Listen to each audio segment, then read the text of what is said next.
नमस्कार साथियों, आप सभी के सामने प्रस्तुत है कहानी अहिल्या। आपको यदि कहानी पसंद आए तो मेरे चैनल को लाइक और सब्सक्राइब अवश्य करें। तो प्रस्तुत है आज की कहानी। द्वापर युग में महातपस्वी मुनिश्रेष्ठ गौतम अपनी सुंदर पत्नी अहिल्या के साथ गंगा के तट पर एक कुटीर में रहते थे। जिस समय गौतम का तपोबल श्रेष्ठ था, उसी तरह अहिल्या का रूप लावण्य भी अद्वितीय था। ऐसा लगता था मानो सृष्टि की सारी सुंदरता अहिल्या में ही समा गई हो। समय बीतता गया। अहिल्या के सौंदर्य की चर्चा धीरे धीरे अमरावती के राजा इंद्र तक भी पहुंची। अहिल्या के अलौकिक रूप का बखान सुनकर इंद्र उसे पाने के लिए लालायित हो उठा। किंतु अहिल्या को प्राप्त करना कोई मामूली बात नहीं थी। उसका कारण अहिल्या पूर्णतः सती और पतिव्रत धर्म पालन करने वाली थी। दूसरे इंद्र द्वारा अपनी पत्नी के साथ किसी दुस्साहसपूर्ण चेष्टा का समाचार यदि महर्षि गौतम को प्राप्त हो जाता तो वे अपने तपोबल से इंद्रपुरी को नष्ट कर सकते थे। इंद्र चिंतित रहने लगा कि कौन सा ऐसा उपाय किया जाए जिससे अहिल्या प्राप्त हो जाए। इंद्र ज्यों-ज्यों अपनी इस इच्छा का दमन करना चाहता त्यों-त्यों वह दूने वेग से उभरकर उसे बेचैन बना देती थी। एक दिन चंद्र इंद्रपुरी पहुंचा। इंद्र का मलिन मुख देखकर उसने कारण पूछा। इंद्र ने अहिल्या पर अपनी आसक्ति की बात बताई और अहिल्या को प्राप्त करने का उपाय पूछा। उसे प्राप्त करने का विचार त्याग दीजिए देवराज, क्योंकि वह सती तो है ही, साथ ही परम तपस्वी गौतम की पत्नी है। उसे प्राप्त करने की चेष्टा में जोखिम ही जोखिम है। पर इंद्र का चंचल मन चंद्र के समझाने से भला कैसे संतुष्ट होता। अहिल्या के रूप सुधा का पान करने की जो लालसा उसके मन में अंगड़ाई ले रही थी, वह कैसे शांत होती। चंद्र, कोई न कोई व्यवस्था तो करनी ही होगी, नहीं तो मैं इसी चिंता में घुल घुल कर क्षीण हो जाऊंगा और मेरा शरीर क्षीण हो जाएगा। बात सचमुच गंभीर थी। बहुत समझाने के बाद भी जब इंद्र किसी प्रकार नहीं माना, तब अंत में चंद्र ने इंद्र को आश्वासन दिया कि वह अहिल्या से उसके समागम के लिए कोई न कोई उपाय शीघ्र ही खोज निकालेगा। दूसरे दिन चंद्र पृथ्वी पर आया और मुनि गौतम के कुटीर के निकट ही एक झाड़ी में छिपकर उनकी दिनचर्या को ध्यान से देखता रहा। भोर में जंगली मुर्गे के बांग के साथ ही उठकर मुनि गौतम गंगा को चल देते थे और वहां नित्य की क्रिया और स्नान आदि से निवृत्त होकर वापस लौटते। फिर वे सूर्योदय से पहले ही आसन बिछाकर अपने तप में लीन हो जाते थे।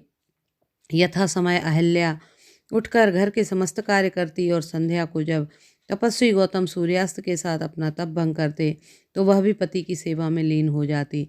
रात्रि में वह तब तक पति के चरणों को सहलाती बैठी रहती जब तक वे निद्रामग्न नहीं हो जाते। इस सारी दिनचर्या को भली भांति देख देख कर चंद्र वापस इंद्रपुरी पहुंचा और इंद्र से बोला, एक उपाय तो है देवराज, किंतु उसके लिए हमें छल का प्रयोग करना पड़ेगा। बताओ क्या उपाय है? अधीर होकर देवराज इंद्र ने पूछा। लेकिन देव, एक सती के साथ इस तरह का छल करना तो महापाप होगा। चंद्र ने आशंका जताई। अपने स्वार्थ सिद्धि के लिए मौके का फायदा उठाकर थोड़ा बहुत छल प्रपंच करना उतना भयंकर अपराध नहीं होता चंद्र। इंद्र आतुरता से बोला, मेरा धैर्य अब अंतिम सीमा लांघ चुका है। चंद्र, जल्दी बताओ वह उपाय क्या है। चंद्र ने जो उपाय सोच रखा था वह इंद्र के सम्मुख प्रकट कर दिया। सुनकर इंद्र बड़े प्रसन्न हुए और बोले, मेरा कार्य संपन्न हो जाने पर मैं तुम्हें अवश्य कोई बढ़िया सा पुरस्कार दूंगा। पुरस्कार की बात छोड़िए देवराज, मेरी तो यही सोचकर कदम आगे बढ़ाने की हिम्मत नहीं हो रही कि कहीं गेहूं में लगे घुन की तरह मैं भी न पिस जाऊं। काम आप करें और मारा मैं जाऊं। मुझ पर भरोसा रखो, ऐसा नहीं होगा। अब जाओ, कल रात योजना के अनुसार मेरे पृथ्वी पर जाने के लिए तैयार रहना। अगली रात इंद्र चंद्र को साथ लेकर मृत्युलोक में गंगा तट पर स्थित तपस्वी गौतम के कुटीर के निकट पहुंचा। योजना अनुसार चंद्र पास ही एक झाड़ी में छिप गया। रात्रि का चौथा पहर ज्यों ही आरंभ हुआ, इंद्र ने चंद्र को संकेत किया और चंद्र ने मुर्गे की आवाज बनाकर बांग दे दी। मुर्गे की बांग सुनकर तपस्वी गौतम की निद्रा भंग हो गई। भोर हुआ समझकर उन्होंने अपना कमंडल उठाया और नित्य क्रिया व स्नानादि से निवृत्त होने के लिए गंगा की ओर चल पड़े। बस इंद्र यही तो चाहता था। अपनी दैवी शक्ति से उसने स्वयं को तपस्वी गौतम के रूप में बदला और तुरंत कुटीर में प्रविष्ट हो गया, जहाँ अहिल्या गहन निद्रा में बेसुध पड़ी थी। इंद्र ने उसे अपने दोनों बाहों में पकड़ लिया। अहिल्या जाग गई। स्वयं को पति के बाहुपाश में देखकर उसकी श्रृंगारिक भावनाएं उभर आईं। उसे क्या मालूम था कि स्वयं स्वर्ग का राजा इंद्र उसके साथ छल कर उसका सर्वनाश करने आया है। कामांध इंद्र अहिल्या के साथ समागम सुख भोग कर चुपके से कुटीर से बाहर निकला और चंद्र को साथ लेकर स्वर्ग की ओर चल पड़ा। उधर तपस्वी गौतम ज्यों ही गंगा का जल स्पर्श करने को झुके, स्वयं गंगा उनके समक्ष प्रकट हो गई और पूछा, आज इतनी रात को कैसे महामना? रात्रि का चौथा प्रहर समाप्ति पर है देवी, अब भोर हुआ ही समझो। मैं मुर्गे की बांग सुनकर आया हूँ। गौतम बोले, आपके साथ छल हुआ है तपस्वी गौतम। गंगा ने इंद्र और चंद्र की योजना तपस्वी गौतम को विस्तार पूर्वक कह सुनाई। सुनकर गौतम के क्रोध का पार न रहा। वे उसी क्षण अपने कुटीर की ओर तेज तेज कदमों से चल पड़े। कुटीर में आकर उन्होंने देखा कि अहल्या अर्धनग्न सी शैया पर पड़ी है। देखते ही उनके तन बदन में आग लग गई। उन्होंने तुरंत अहल्या को जगाया और सारी स्थिति का भान कराते हुए कहा, पर पुरुष के साथ रति क्रीड़ा करके तूने न केवल स्वयं को वरण मुझे भी कलंकित कर दिया है। मैं तेरा सर्वनाश करके रहूंगा।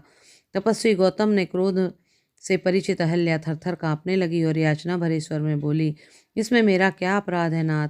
मैंने तो समझा था कि मैं स्वयं को आपके हाथों में ही समर्पित कर रही हूँ। देवराज इंद्र स्वयं आकर मुझसे इस तरह का छल करेगा, इसकी तो मैंने कल्पना भी नहीं की थी। अहल्या बहुत गिड़गिड़ाई, पर तपस्वी का क्रोध शांत न हुआ। उन्होंने अहल्या को श्राप दिया कि तू जीवन भर पाषाण बनकर यहीं एकांत में पड़ी रहेगी और तीनों लोकों में से तुझे किसी भी पुरुष के दर्शन नहीं होंगे। अहल्या तत्क्षण ही पत्थर की प्रतिमा में बदल गई। फिर तपस्वी गौतम ने चंद्र को भी श्राप दिया, छली चंद्र, तेरी इस काली करतूत ने से तेरा मुँह काला हो जाएगा। तब से चंद्र के में काले काले धब्बे दिखाई देते हैं। तपस्वी ने इंद्र को भी नहीं छोड़ा। अपने श्राप द्वारा उन्होंने इंद्र को पुंसत्वहीन कर दिया। बाद में अन्य देवताओं के प्रयास से इंद्र ने अपना पुंसत्व पुनः प्राप्त कर लिया। कुछ समय के पश्चात जब गौतम का क्रोध शांत हुआ तो तपस्वी ने सोचा कि निर्दोष अहिल्या को उन्होंने सचमुच बहुत बड़ी सजा दे दी है। अतः अपने दिए गए श्राप को उन्होंने इतना सुधार दिया और कहा, जब इस मृत्युलोक में स्वयं भगवान विष्णु अवतार लेकर राम के रूप में तुझे स्पर्श करेंगे तभी इस रूप से तेरा उद्धार होगा। इतना कहकर गौतम तपस्वियों का जीवन बिताने के लिए हिमालय की तराइयों में चले गए। कालांतर में जब मुनि वशिष्ठ अयोध्या के राजपुत्र राम और लक्ष्मण को लेकर उस जीर्ण शीर्ण कुटिया के पास से एक बार गुजरे तो राम के पूछने पर मुनिवर ने अहल्या की सारी कहानी उन्हें सुनाई। सुनकर रामचंद्र जी का मन भर आया और उन्होंने झुककर अहल्या के चरणों का स्पर्श किया और कहा, अहल्या अपवित्र नहीं, महासती है। रामचंद्र जी का स्पर्श पाते ही तपस्वी गौतम के श्राप से सती अहल्या का उद्धार हो गया और वे अपने पूर्व रूप को प्राप्त हो गईं। बहुत बहुत धन्यवाद। आशा है आपको कहानी पसंद आई होगी।